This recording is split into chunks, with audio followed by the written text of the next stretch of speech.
Hi everyone, hope you all are doing great. I welcome you to my YouTube channel I Academy where I talk about English grammar, pronunciation, accent and translations. So today we are going to learn all WH words in this video.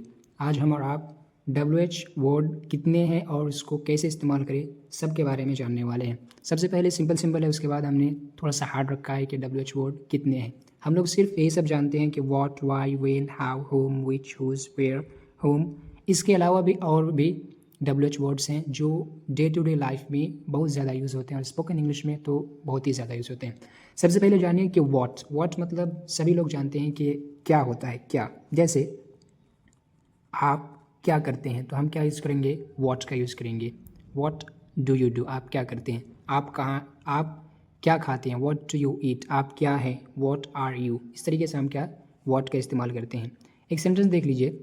Is M R का use मैंने आपको बता रखा है कि state बताने के लिए, अवस्था बताने के लिए होता है। तो अगर कोई पूछ रहा है कि आप क्या हैं तो सिंपली क्या पूछ सकता है कि व्हाट आर यू, आप क्या है। ऐसे व्हाट के ज़रिए से सेंटेंस बना सकते हैं। अगला देखिए वाई मतलब क्यों। क्यों, कोई पूछ सकता है आप यहाँ क्यों हैं तो क्या कहेंगे, why are you here. When मतलब कब, जैसे आप यहाँ कब आए, कब जा रहे हैं। इस तरीके से व्हेन का इस्तेमाल होता है। जैसे when did you come here, आप यहाँ कब आए। हाउ मतलब कैसे, आप कैसे हैं, हाउ आर यू। होम मतलब किसको, जैसे आप किसको प्यार करते हैं, होम डू यू लव। उसके बाद विच मतलब कौन सा, कौन सा पेन आपका है, which pen is yours, which pen is yours. आगे देखिए, हुज मतलब किसका, हुज मतलब किसका। जैसे ये कलम किसका है तो whose pen is this, whose pen is this. Where मतलब कहाँ, वेयर आर यू, आप कहाँ हैं। ये सब ऐसे वर्ड्स हैं जो इंग्लिश में बहुत ही ज़्यादा इस्तेमाल होते हैं और रिपीटेडली इस्तेमाल होते हैं। अगर इन सब वर्ड्स को आप नहीं जानते हैं तो ना क्वेश्चन फ्रेम कर सकते हैं, ना दूसरे के क्वेश्चन को अंडरस्टैंड कर सकते हैं। इस वजह से इन सब वर्ड्स का आपके दिमाग में और ज़बान में होना ज़रूरी है। होम। अगला है हाउ मेनी, हाउ मेनी कितना। अब समझिए कि हाउ मेनी और हाउ मच, यहाँ देखिए हाउ मच आगे होगा, हाउ मच दोनों का मतलब होता है कितना।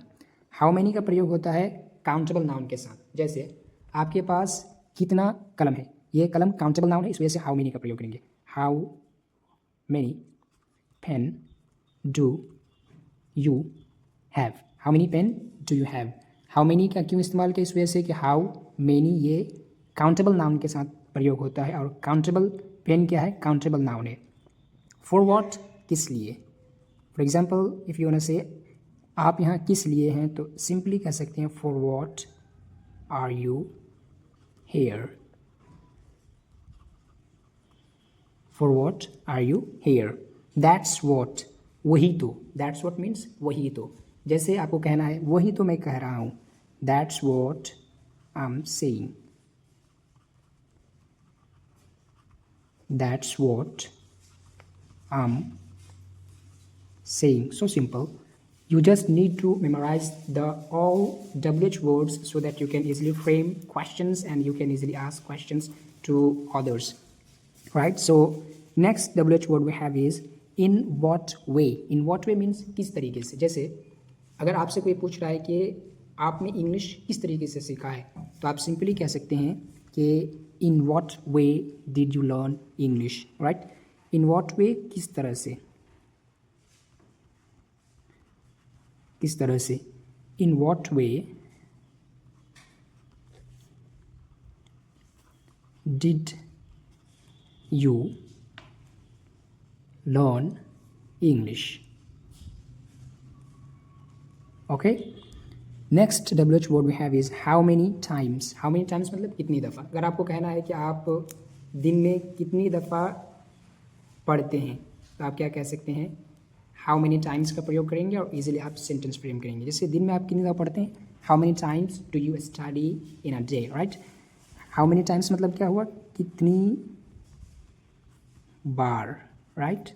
I'm not going to write the examples of all the WH words because the video is going to be so long. That's why I'm going to skip the examples. I'll just write the meaning of all these WH words, right. How many times मतलब कितनी दफ़ा, कितनी बार, right. Then what means तो क्या. जैसे आपको कहना है तो आप क्या कर लेंगे, तो आप क्या कहेंगे, then what will you do, right. तो क्या, right. What kind of, किस प्रकार का या किस तरह का. और इसके लिए और एक WH वर्ड है what sort of, right. what SORT sort of,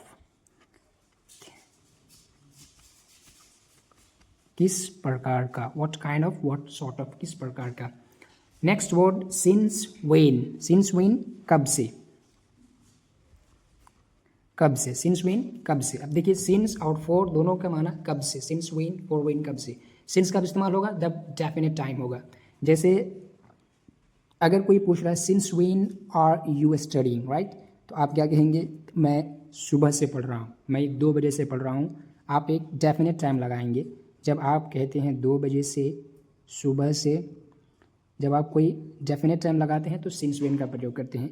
और for when भी कब से होता है, लेकिन ये डेफिनेट नहीं होता, ये ड्यूरेशन होता है. जैसे आप कब से इंग्लिश सीख रहे हैं तो आप सिंपली कह सकते हैं कि I have been learning English for 2 months. अगर कोई फॉर वेन से आपको क्वेश्चन कर रहा है, जैसे for when have you been learning English, तो आप फॉर लगा कर ही उसका आंसर करेंगे और ड्यूरेशन बताएंगे. जैसे 2 month एक ड्यूरेशन है, 2 years एक क्या है, ड्यूरेशन है. तो जहाँ पर ड्यूरेशन हो वहाँ पर फॉर वेन, और जहाँ पर एक एग्जैक्ट टाइम हो और डेफिनेट टाइम हो वहाँ पर हम सिंस वेन का प्रयोग करके क्वेश्चन करते हैं और आंसर करते समय भी सिंस या फॉर का ही प्रयोग करते हैं. नेक्स्ट वर्ड है फॉर हाउ लॉन्ग, मतलब कब से. फॉर हाउ लॉन्ग कब से, इसका माना भी कब से. फॉर हाउ लॉन्ग, तो अगर कोई पूछ रहा है for how long have you been learning English, तो आप इजीली इनमें से किसी का इस्तेमाल करके क्या कर सकते हैं, आंसर कर सकते हैं. ये डेफिनेट नहीं है, ये ख़ास नहीं है. फॉर हाउ लॉन्ग कब से, आप इससे भी आंसर कर सकते हैं, आप फोर से भी आंसर कर सकते हैं और सिंस से भी आंसर कर सकते हैं. लेकिन अगर इससे कोई पूछ रहा है, क्वेश्चन कर रहा है, तो आपको आंसर भी इसी सिंस या फोर से ही देना है. आप अगर कोई फोर से क्वेश्चन किया तो फोर से ही आंसर करना है, अगर कोई सिंस से क्वेश्चन किया तो सिंस से ही आंसर करना है. लेकिन अगर कोई फॉर हाउ लॉन्ग से क्वेश्चन करता है तो आपको इख्तियार है, आप चाहें तो सिंस से आंसर दे या फिर फोर से आंसर दे. It's up to you, it's your choice. Until when कब तक. जैसे आप यहाँ कब तक रहेंगे, अगर आपको कहना है तो आप क्या करेंगे, अनटिल वेन का प्रयोग करेंगे. विद हुम किसके साथ, किसके साथ, विद हुम. जैसे आप किसके साथ घर आते हैं तो आप प्रयोग करेंगे with whom to you come to your house, right. For whom किसके लिए, किसके लिए. जैसे आप किसके लिए जीते हैं, for home do you live, like this. आप किसके लिए रोते हैं, for home do you cry. आप किसके लिए पढ़ते हैं, for home do you study, like this. About home किसके बारे में. जैसे आप किसके बारे में पूछ रहे हैं, about whom are you asking,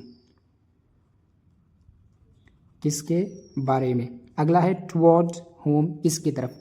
जैसे आप किसकी तरफ जा रहे हैं, कोई अगर आप कहीं जा रहे हैं, आपके दोस्त का घर जा रहा है, आपकी मम्मी पूछ रहे हैं आप किसकी तरफ जा रहे हैं, तो क्या पूछेंगी, toward home are you going, right. किसकी तरफ. Next word we have is by home किसके द्वारा, साथ, राइट.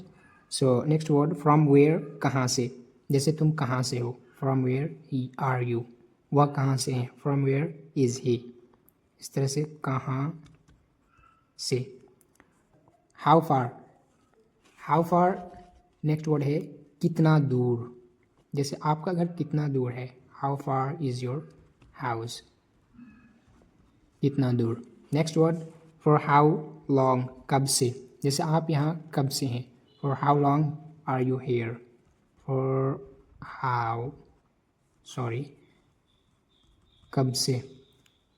हाउ सून, कितनी जल्दी,